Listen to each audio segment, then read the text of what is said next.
కొందరేమో నేను పైల్వాన్ అయిపోవాలి, 6 నెలల్లో పైల్వాన్ అయిపోవాలి, 9 నెలల్లో అయిపోవాలి, నేను బాడీ చూపియాలి, అమ్మాయిలను పడేయాలి, నేను మంచి మంచి బట్టలు వేయాలి, తిరగాలి అని చాలా మందికి ఉంటుంది. సో ఇట్లాంటి వాళ్ళ కోసం లైక్ మీరు ఏం చెప్పగలుగుతారు? సో జిమ్ ఏజ్లో స్టార్ట్ చేయాలి అని చెప్తే మినిమం 20-21 ఇయర్స్ అని చెప్తా, ఓకేనా?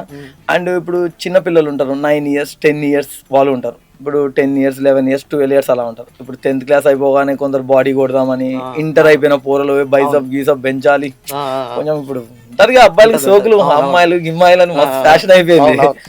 నేనేమంటా అంటేనా, అంటే ఏజ్ని బట్టి వర్కౌట్ ఉంటుంది, ఓకేనా? ఏజ్ ఇప్పుడు మన ఏజ్ 10-12 ఇయర్స్ అనుకోండి, వాళ్ళకు జస్ట్ వాకింగ్, కార్డియో, ఓకేనా, డిప్స్, పుల్అప్స్ ఇవి చేపిస్తే వాటి స్ట్రెంత్ పెరుగుద్ది బాడీలో.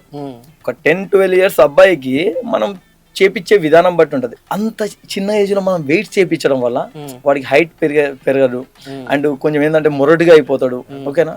సో వాడి హార్మోన్స్ కూడా కరెక్ట్ గా స్టేబుల్ గా ఉండవు అనమాట. అదే 20 ఇయర్స్ వాడు వచ్చింది అనుకో, బాడీ ఎట్లా కావాలంటే అట్లా చేసుకోవచ్చు.